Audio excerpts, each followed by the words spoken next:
and welcome to Moneylife. This is Sucheta Dalal. This time I'm going to talk about the National Stock Exchange again, and I'm doing it a day after we celebrated International Women's Day. This is a time when we should have had much to celebrate because we have a woman finance minister, the first time ever, a woman who is the chairman of the Securities and Exchange Board of India. But on the eve of International Women's Day, Chitra Ramakrishna, former managing director and chief executive of the National Stock Exchange, was arrested. That sort of puts a damper on things, doesn't it? This was a woman who was celebrated for breaking the glass ceiling, and mind you, she headed the world's largest exchange in terms of derivatives trades. What is worse, her bizarre claim that she was communicating with the Nirakar Siddhapurush or Himalayan yogi has elicited such global ridicule that it has finally drawn attention to the crony cabal that controlled our capital market regulation. In fact, it triggered exactly the kind of negative reaction that this government had sought to avoid. In fact, to my mind, this co-location scam, which is a bunch of brokers getting faster access to trade on the National Stock Exchange, leading to profits, illegal profits running into tens of thousands of crores. This is called the co-location scam because their servers were located within the exchange, and faster access meant more and more and more money, right? Faster access, if done illegally, in collusion, is obviously against what is a good market regulation. NSE denied it, all that is history, I'm not going to go into it. The fact is that this time she's got arrested along with her group operating officer, Anand Subramaniam, who was employed by her in the most bizarre manner. I've done this over the last two blogs. He also has been sent to 14 days judicial custody today. Now, what is really sad about this is the National Stock Exchange was an institution that made us all really proud. In fact, it led the transformation of India's capital markets in the early 90s when India began on the path of economic liberalization.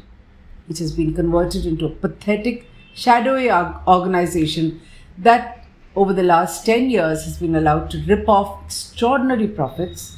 It has the most incredible 70% plus operating margins, get away with poor risk assessment, has 30 broker defaults, and it has got away with a tiny investor protection fund claiming investors are always wrong, leading to losses in thousands of crores. All this was pushed under the carpet. The co-location scam investigation, I broke that story in 2015. We are in 2022 when we are looking at this action by the CBI, not by SEBI. All this is happening 7 years later. Why was this happening? Because the country, the finance ministry, had one line. NSE is this wonderful institution. NSE has done path-breaking work. Don't do anything that destabilizes the NSE. So over the years, they have got away literally with murder. And all of that is in shambles today because, of the news that this exchange was being run by a Himalayan guru. I mean, how ridiculous can this get, right? Now, isn't it odd that the Securities and Exchange Board of India has repeatedly asked NSE to investigate itself? This is how they put a lid on everything. Did not bother to check whether it had any financial dealings with all the organizations that were doing forensic audits, assessments, what have you. There were 6 or 7 of them. Process is slow. SEBI's orders based on these findings were further marred with sweeping assessments that, imagine, without even quantifying the scam, that investigation is still going on, SEBI has decided there was no top management involvement. So you have a clean chit on one end, you have a punishment of sorts, which comes in 2017-18, 2 years later, and nothing happens. The process is to bury it. NSE, in fact, was all set to go public, along with this 11th February 2022 order, which has created global news. The same whole-time member had given a 9-page note to say, it's all okay, let NSE go public. Forget it. And look at how events have snowballed. Now, I'm not going to go into all of that because you've heard it before. I've done video blogs, you can look at it. What I want to discuss today is how is it that an exemplary, professionally run, path-breaking institution is reduced to this kind of secretive, dubious organization? Who's responsible? Is it two people? Obviously not. We will have a Central Bureau of Investigation inquiry. Hopefully, it's reactivated, it'll be expanded, it'll look at the colo scam. But that's not good enough because I'm not into what happened at the NSE alone. We need a clean system. We need a capital market that works, that is fair, that has clean regulation. And that's not going to happen by looking at this episodic issue of the co-location scam. You need to go bigger. You need to dismantle the crooked, entrenched system which has been around for decades. You have to break the code of omerta that ensures that this crony cabal that controls things is not able to get away again by a couple of expendable pawns. We don't want two arrests. We want a systemic change. We want a clean market. We want regulation that works. And we want regulation that especially works for first-line regulators, which is what the NSE is. So how do we do this? And I'm going to look at it in detail. First, let's look at the NSE itself. The past holds a mirror to the future. We've written a whole book on what has happened, but let me tell you in a nutshell what we have said in absolute power. We've described the Bombay Stock Exchange in 1991-92. BSE was the major exchange. It dominated, it led price formation, it dominated trading, accounted for 3/4 of trading. NSE accounts for 90 plus. But there was no sanctity to settlements, a constant broker defaults, investors were victims with no recourse. BSE was cut to size when NSE was set up. Dr. R.H. Patil, the first managing director, led the transformation of our stock market. Like I said, I those days believed that NSE led the battle, not even SEBI or the finance ministry. The drastic changes which we have outlined over chapters in our book has turned it into one of the best and safest exchanges in the world, and this happened within 5 years. There is no parallel to this anywhere in the world. Ironically, Ravi Narayan, who is also under a cloud, former vice chairman, and Chitra Ramakrishna, the MD who has been arrested, were part of this original founding team. They were celebrated. They've been there for over 25 years. And now look at the ignominy. Why has this happened? And if you ask me, NSE today is in the same position as the BSE. If we want change, we want to clean up, NSE needs the same shock treatment that the BSE got in 92. In 92, it was by setting up NSE. In 2022, it should be by ensuring clear, clean competition, a fair system, more people, and transparency. Again, I'm going to outline each of these one by one. So how do we clean up the system? SEBI allows investigations to drag on. It's already 7 years. Public memory is short and people forget what is going on. So, one, close it. Second, people have remained in key positions despite the co-location scam. All of them have to be cleaned up. One example that I'm going to give you is J. Ravichandran. He's been almost there for 25 years, as long as the founding team. And he kept quiet all through. Even the 22nd February order, actually I've written this on 22nd February, even this latest order does not say anything about his role and just allows him to get away scot-free. This can't go on. Two major investigations are still pending. One is to quantify the size of the scam. It has been given to ISB Hyderabad. I've talked earlier about how ISB Hyderabad is funded in a big way by NSE. It has lectures and it has a trading lab that is funded by NSE. Be that as it may, that quantification has to be complete. We don't know what the size is. Like I said, I never put a number on this, but believe it or not, something strange happened. You have a member of parliament, Arvind Sawant, who asked a question in the Lok Sabha where he said, what is happening to the massive 75,000 crores co-location scam? What is the status of the CBI investigation? This question was asked on 20th July 2021. What did the Finance Ministry do? It responded saying, yes, the investigation started in 2018, it's continuing. This is, remember, a question answered in Parliament. The Finance Ministry did not say, hello, where did you get 75,000 crore from? That is still being quantified by SEBI, by NSE through ISB Hyderabad. They just answered it. In fact, I would suggest that since it's in Parliament, it's like a tacit acceptance that the colo scam is 75,000 crore. I'm not saying it, I'm quoting the Finance Ministry. We are still waiting for an order. There's another investigation by a retired judge, and that also is not in the public domain as yet. Now, let's come to the state of the NSE and what has to be done about it. The buck doesn't stop at the NSE. Clearly, as all of you know and have commented from time to time on this blog and elsewhere, the buck stops at the Finance Ministry. How does that happen? Every independent regulator, and I don't mean just the 4 regulators in the financial sector, you look at every regulator, whether it is telecom, whether it is power, it has been captured by bureaucrats, IS officers of the administrative ministries that these regulators report to. In the capital market, a series of SEBI chairmen have all come from the Finance Ministry. It's like a stepping stone, it is like a sinecure.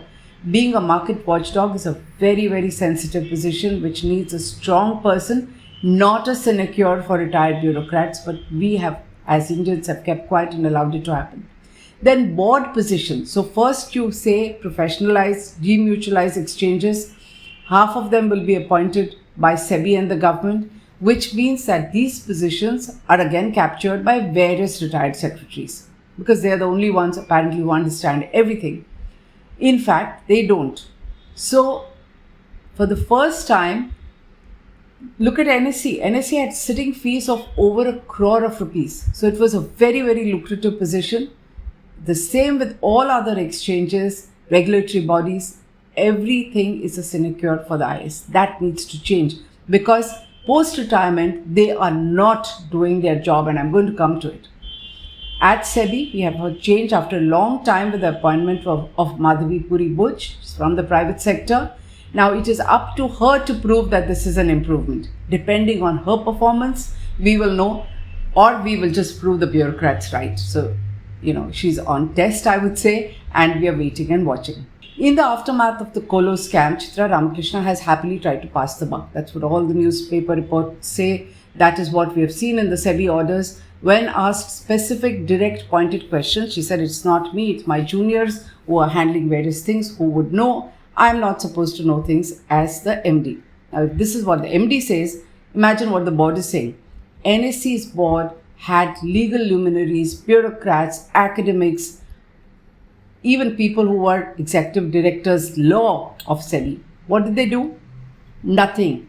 They abdicated all responsibility. Many of them had reason to have information from the market. If a whistleblower wrote to me, I'm sure there are people in SEBI and NSE who would have been willing to talk to them were they in listening mode. But no, they abdicated all responsibility, delegated sweeping powers not just to the managing director, but even her controversial appointee Anand Subramanian without any application of mind whatsoever. These boards as well as NEC past chairmen have escaped scrutiny altogether. There's a throwaway line in the 11 February order which talks about how and why the board let Chitra Ramakrishna and Anand Subramanian resign. They should have sacked them, but that has absolutely no meaning because it's a throwaway line without any consequences. Shockingly, SEBI expects stock exchanges to administer corporate governance rules, which it's constantly tweaking and tightening with newer and newer good governance committees. This is done through the listing agreement. But as we have seen, internal governance at the NSE as well as SEBI is non-existent. How else can you say that a completely unqualified person escapes the entire HR process, gets appointed, gets promoted, is assessed by one person, gets these extraordinary salaries, and everybody is quiet? And because it's 7 years and the board has changed twice over after that, no one will question it. I mean, it's a ridiculous investigation if they are allowed to get away and not asked, what were you doing? We need to go back to the board which existed in 2012, 13, 14, as well as 15. These people sanctioned a defamation case of 100 crore against us because I was trying to blow the whistle. And they didn't ask questions inside. Okay, now what is the next cleanup that's required? Sunlight is the best disinfectant.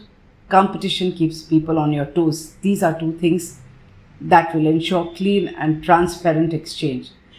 NSE has over the years suppressed, MCX, BSE had tried to sign up with the NASDAQ. Even listing was attempted to be sabotaged.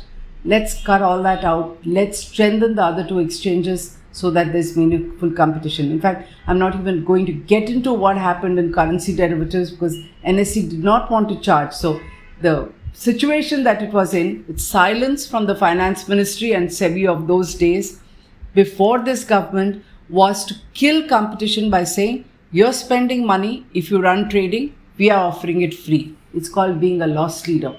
Only a very, very profitable exchange can get away with doing it. It is the regulator's job to ensure a level playing field. Finally, MCX had to appeal to the Competition Commission and got a bit of justice. So again, like I said, we've documented all this in our book.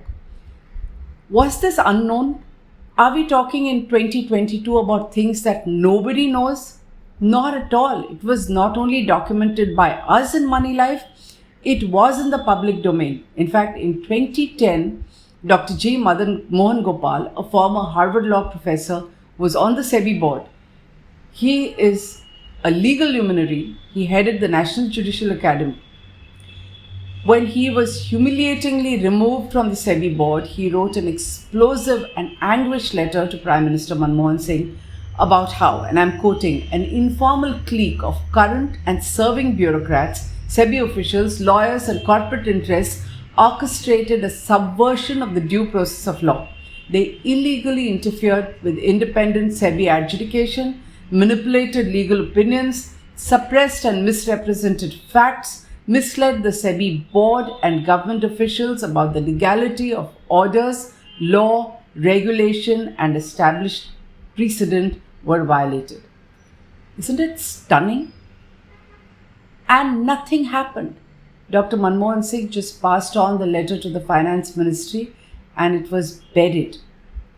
If things had changed then, I think we would not have had this embarrassment. We would not have had the arrest of 2 people and maybe more. But hold on. Dr. Mohan Gopal said 4 more things. Because he was an academic and he understood the legal holes that were responsible for this, he pointed to 4 structural fault lines in the legal framework for securities regulation that made the abuse of power possible. All of these hold true even today. So we have summarized this in our book and I will read it out again. Inadequate transparency, lack of public accountability through parliamentary oversight, absence of protection for whistleblowers, and unwillingness to hear investors' voices. Our experience shows it, right? Second, conflict of interest has caused an influential bureaucrat corporate media nexus to emerge. NSE had such large budgets, and I'm explaining this, that they could silence everybody. So, as Dr. Mohan Gopal says, conflict of interest has caused an influential bureaucrat corporate media nexus to emerge, which has immense power to influence SEBI's decision making to its own advantage. And NSE is using that power. Third, an ineffective framework for law enforcement with overlapping enforcement and punitive provisions leading to multiple proceedings that often end up excusing wrongdoers through opaque consent orders and faulty adjudication. Not only is this a big hole, but let me add to this that this time around, SEBI has not even used the powers that it got 2 years after this. In 2013, SEBI got sweeping powers of search, seizure, arrest. None of these were used in the huge scam that was co-location, because SEBI was busy trying to protect NSE, bury things, and exonerate people. The fourth point that he makes is outdated governance structure, including a lack of transparency about the resources that SEBI commands. Like I said, it now commands more resources and not being used. And finally, a big one, which is that even though all exchanges and NSE ought to be under the Right to Information Act, there is an order to that effect from the Central Information Commission, from the Delhi High Court. Two exchanges are battling this. So the best way to put sunlight is RTI, because they are first-line regulators. It's not about whether they are public or private. Exchanges need to be under RTI, and the Finance Ministry and SEBI can easily do this by issuing a one-line directive to say, withdraw that nonsensical litigation and submit yourself to RTI. Like I said, it's because it's a cabal that SEBI and the Finance Ministry have been watching in silence and not allowing RTI to work. Okay? And finally, as I point out, listing. I mean, one way, when all investors, first you have to make quarterly disclosures. Every decision that the board makes has to be up there and reported. That throws sunlight. So NSE does not want to get listed. If you read our book, we have outlined all the dubious things it did to avoid listing, even when its own investors were pushing it. So get the damn thing listed after you complete the investigation. The government did not listen to Mohan Gopal. They do not listen to what we write. Things, remember, 2010 to 2022, things deteriorated rapidly under three successive SEBI chairmen, C.B. Bhave, U.K. Sinha, and Ajay Tyagi. And we have this sad, embarrassing mess, not just at NSE, but SEBI as well. It got bigger and bigger. And SEBI doesn't come out smelling of roses. It's not about NSE. The Finance Ministry doesn't come out smelling of roses. It is a cabal, like Dr. Mohan Gopal said in 2010, needs to be broken. It is in our interest that it happens. We keep cribbing about broker defaults, glitches. If you are an investor, that's probably why you're listening to this. It is in your interest to ensure that we have better systems, accountability, clear consequences for bad governance, not just at NSE, at SEBI, and at the Finance Ministry. If you like what I said, pass it on and subscribe to Moneylife News Bites. Thank you.